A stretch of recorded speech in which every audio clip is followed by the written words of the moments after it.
Heh, I see. I didn't know you had lockpicking skills, Tomitaki-san. Stop it. I don't want to be doing this, okay? Sorry for taking you along with me, but this was all thanks to you, Jiro-san. I really am grateful. Sheesh. This is the only time, understand, Takano-san? I don't want to be sneaking into places like this. You really are a good person, Jiro-san.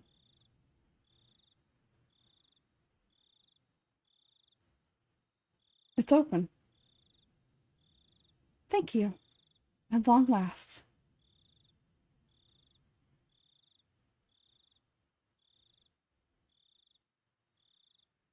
How about it?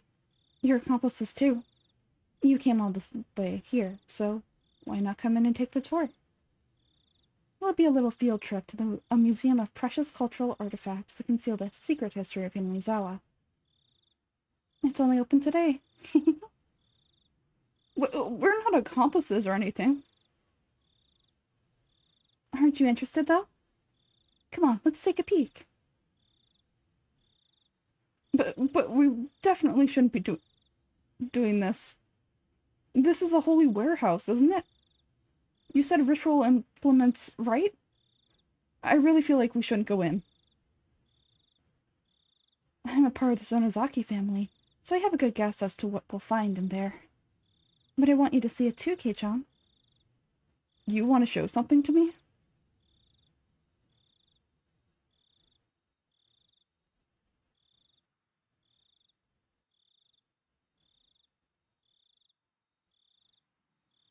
If you're not interested, Kei-chan, then you can leave now. I think you'll wonder about it later, though.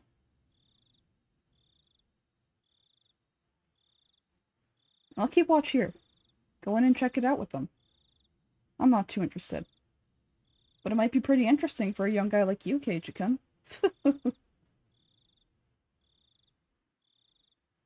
Tomitaki-san, do you know what's in here? Kind of. Takano-san told me all about it.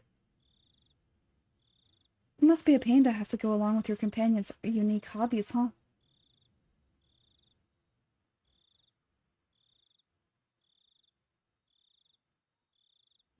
Okay, just a little. If it's not interesting, I'm leaving. You got it! Looks like we've decided. Shall we go in? Jiro-san, we'll leave this to you.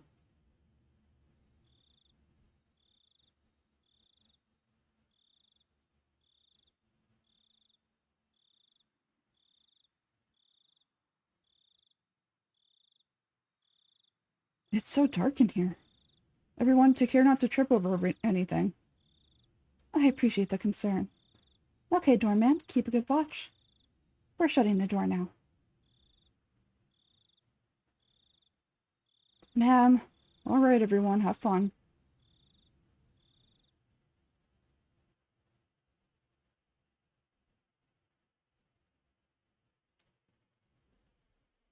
It'll be fine.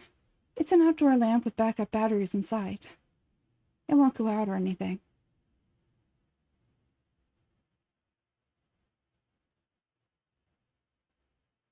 Strange how it has an antechamber even though it's just a warehouse, isn't it?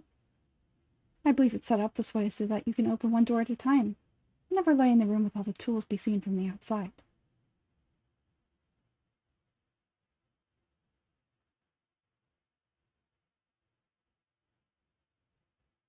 Oh, here. Isn't this the light switch or something?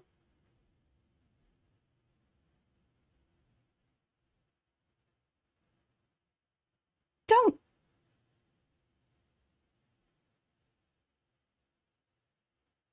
How?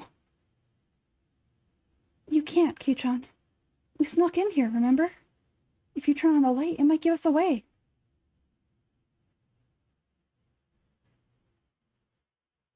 It's all right. It was only for a moment.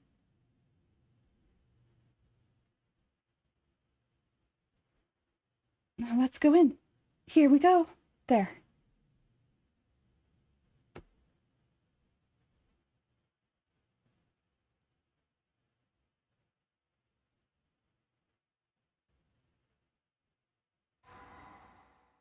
Whoa!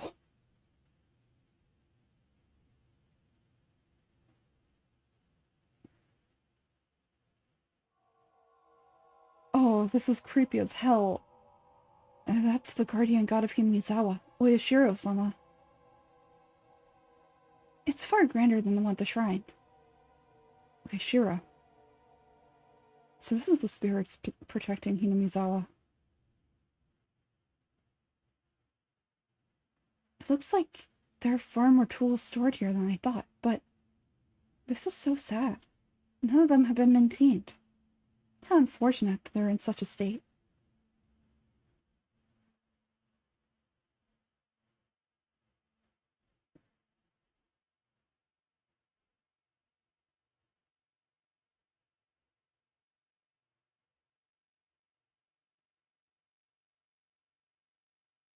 Oh, is this not interesting for you?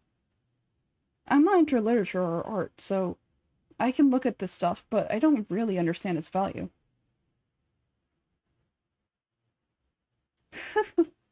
Keiichi-kun, you really do look like you don't get it. I guess that's only natural. Then just for you, Keiichi-kun, I'll tell you an old story. It's a common tale in this region. If you go to the library, it would even be on their recommended reading list.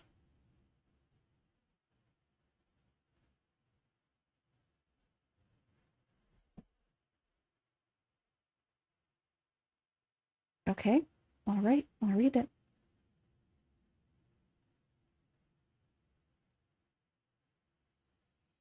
Long, long ago, in a certain village in the mountains, there was a swamp. The swamp was very, very deep. Some even called it bottomless. Some people said it was connected to Hell, the land of demons. The rumor said that it was deeper than the ocean, and that anyone it swallowed would sink into the underworld, a bottomless swamp. Its name was Onigafuchi. Wait.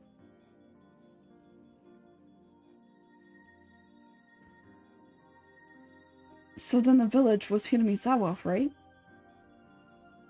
You catch on quickly. That's right. Though it was called Onigafuchi Village at the time. Onigafuchi Village. That's a pretty inauspicious name. It evokes quite the image, doesn't it? I hear that the name was changed in the Meiji period. The name of the swamp connected to Hell was called Onigafuchi, which meant the demon's abyss. And the true name of this village, Hinamizawa, was Onigafuchi Village. The villagers belonged to that abyss, or to Hell in other words. They lived their lives worshipping the swamp that said to connect to it. But then one day, demons began to appear one after the other from deep in the swamp.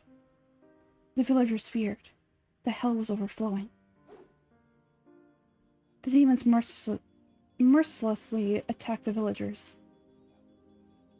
They could only watch in fear. They could do no more than hide themselves and tremble. So did someone exterminate them? Unfortunately, there is no Momotaro or Superman in this fairy tale. Then, did they get the whole village together to fight them? Heavens, no! The villagers weren't nearly strong enough to fight on equal terms with the demons. Then the only recourse would be to flee the village. They couldn't do that either. To the villagers, it was their beloved homeland. It didn't matter how terrifying the demons, they wouldn't have run away so easily. Then what did they do? Wouldn't they just get wiped out? Unable to fight and unable to run, all they could do was wait for the village to be destroyed. Then when everyone had lost hope, their god,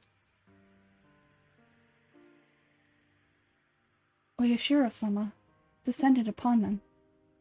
I see. So Oyoshiro-sama came down from the sky and beat up all these demons then. You're such a boy, Kei-chan. You always jump straight to using force to resolve things. The thing about Oyoshiro-sama, he wasn't a violent god who would beat them up like you're saying. He was a kind god filled with love and benevolence. The strength of Oyoshiro-sama descended from the heavens couldn't be compared to that of the demons. They didn't even fight, they simply prostrated themselves before his radiant authority. Oyoshiro-sama urged them to go back to hell from whence they came, but the demons wept and challenged him, saying they could never return. The world of the demons, too, has harsh commandments. They claimed they had been banished from hell. Demons who didn't have a place to go, neither in hell nor in the human world. Of course they were at fault for attacking the village. They deeply reflected on it and were sorry.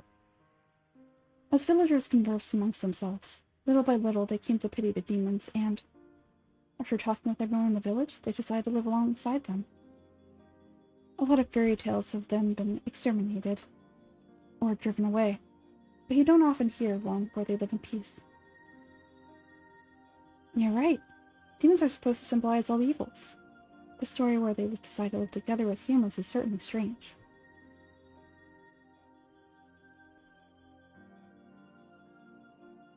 When the demons first heard the villagers' invitation, they doubted their ears, but soon burst into tears of joy. The villagers had given them a place to live. It was said that in payment for this good deed, the demons shared their many kinds of power and secrets with the villagers.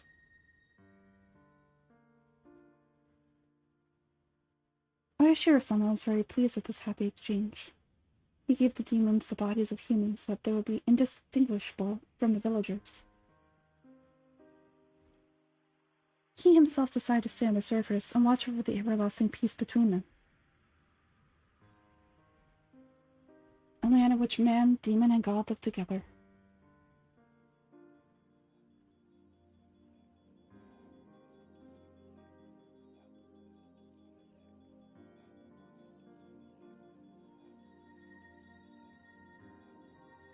So the demons ended up disappearing? No, not at all. Half of them stayed just as they were.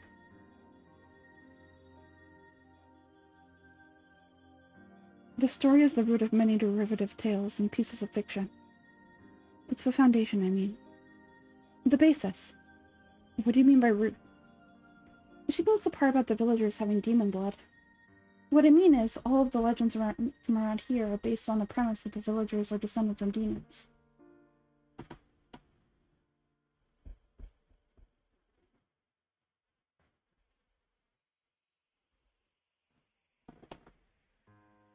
Oh, Mayabara-kun, then do you believe that demons really did come out of the swamp and breed with humans? Well, it's not that I don't believe it, but...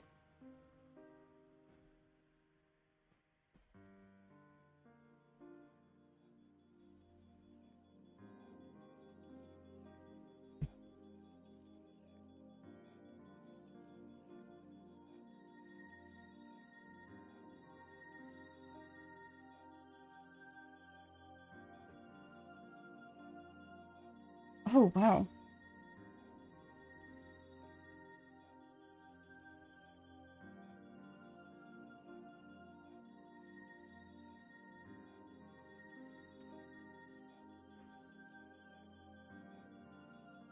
How does that explanation sound? Maybe it's a bit childish.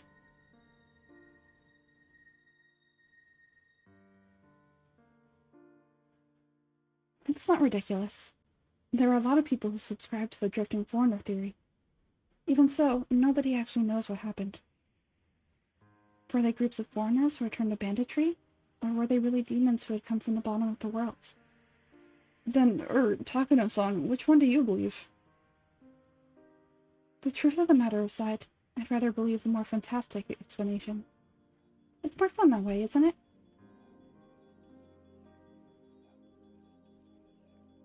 Now then, this is where the fun begins.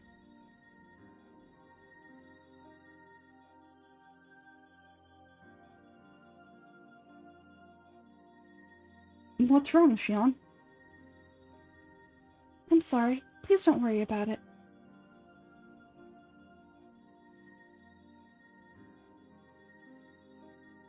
I explained that half of the villagers had demon blood. That demon, they actually say that it's the blood of the kind of demon that eats people. Man-eating demons? That escalated quickly. That blood still runs through the villagers' veins. They say that sometimes the blood awakens from its slumber. Well, they eat people. They say that every decade or so they can't help but want to feast on human flesh. The villagers can't eat other villagers. So when this happens, it's said that they descended on the human villages and conducted onikakushi. What's a onikakushi? Broadly speaking, it's when a demon kidnaps someone, when a person is demoned away. They say that the villagers of Onikafuchi would overwhelm unfortunate human villages in order to kidnap sacrifices.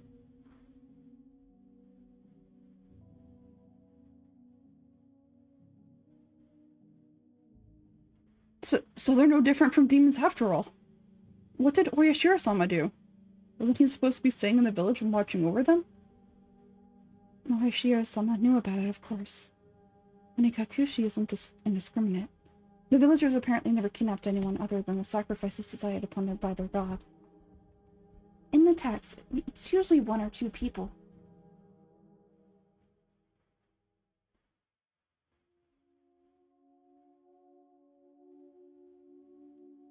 So, on the nights when they stole away villagers, they would feast on their kidnapped sacrifices, which is why the night came to be known as Watanagashi. Watanagashi. Tonight's festival was Watanagashi. Watanagashi? Well, wasn't it about giving thanks to the futons we use over the winter or something? Kei-chan, Wata has another meaning, you know? It means entrails. Oh, that's really disturbing. Okay.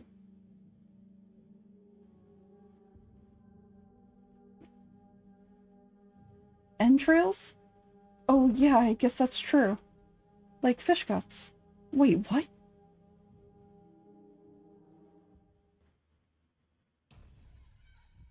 Watanagashi, so gut spilling. Yes, it's as you imagine, Mahabara-kun. Right now, the Watanagashi Festival might just be a somewhat early summer festival occurring every June, but it used to be different. It used to be a ghastly cannibalistic feast, held on the night the villagers had conducted their unfortunate dinner. That can't be true. Mahabara-kun, you said that Watanagashi is a ritual about purifying futons, right? What do you think the futons filled with cotton with wata represent? Futons are futons. They're beds. They're for sleeping in. What else could they possibly represent?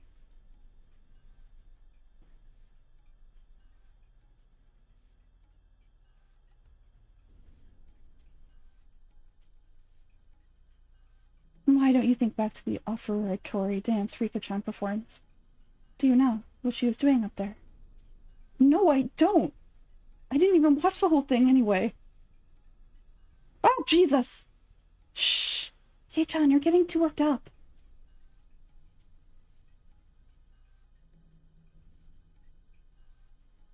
Rika-chan was carrying a festival hoe. You probably realized it already, but there's not a hoe for plowing fields. It's a tool for dissecting human bodies.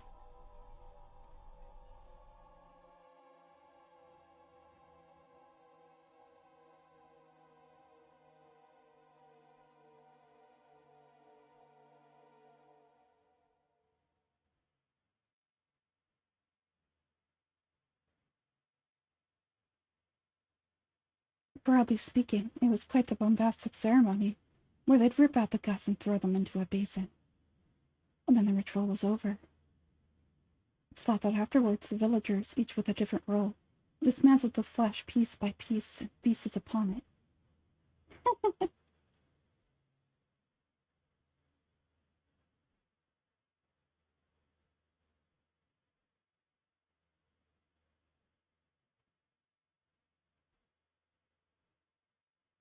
Takano-san, I think you should choose your words more carefully. Kei-chan's pretty naive, so please don't tease him so much.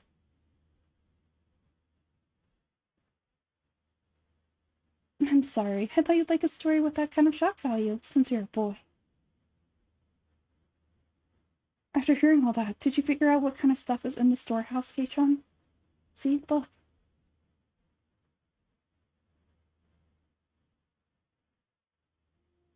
Ugh.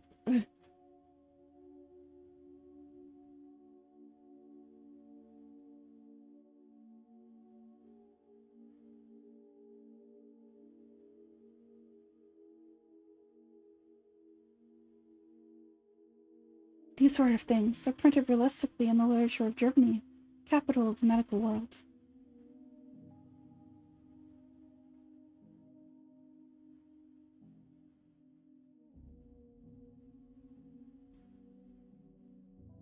If you want a scarier way of looking at it, think of them as cooking utensils.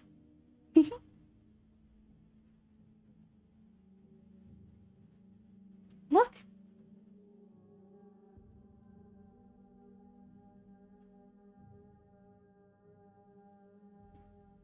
Kei-chan! Look at that!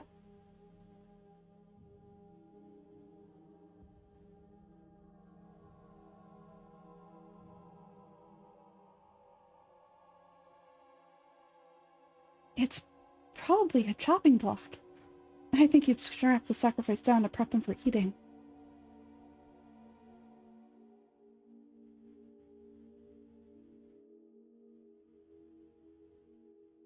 I had heard the stories, but this is incredible.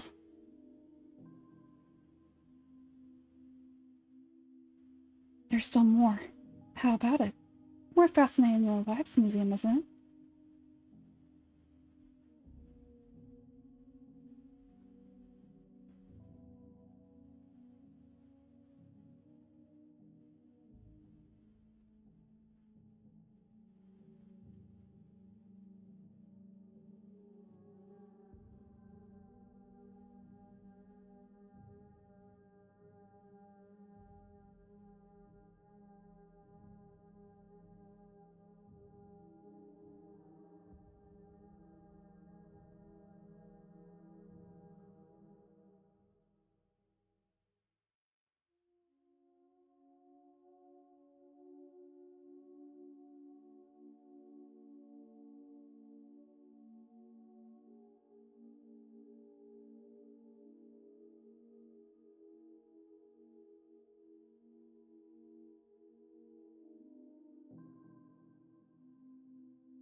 People, you see.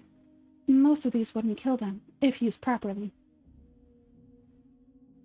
Burning at the stake, the famous method of execution for witches, will kill the person immediately. When the body suffers extreme burns on the skin all over, the decomposition of the skin's chemical makeup produces poison-like symptoms, and causing an immense shock to the victim. Though I suppose it's still very cruel compared to the guillotine, you have to wait far longer for that to happen.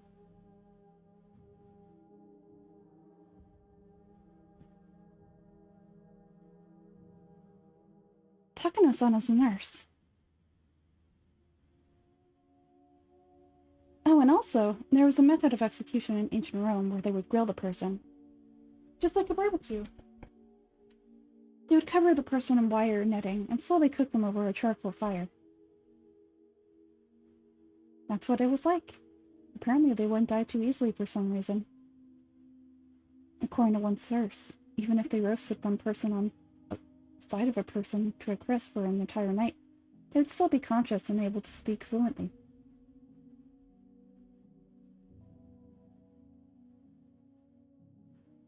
Among them, there was one method where they would open the gut, pull out the intestines like sausages, pull them up with a winch, and put them on public display.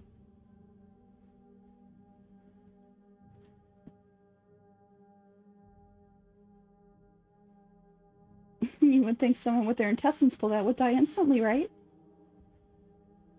Actually, as long as you do it tenderly and thoroughly.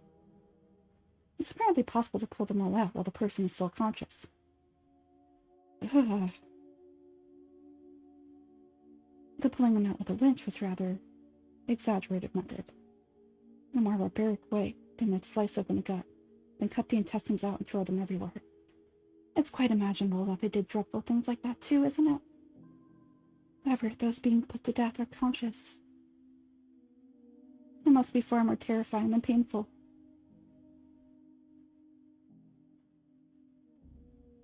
Perhaps Inamizawa, or rather Onikafuchi village. Do something like that for the Watanagashi festival. Listen, if you try hard, can't you hear it?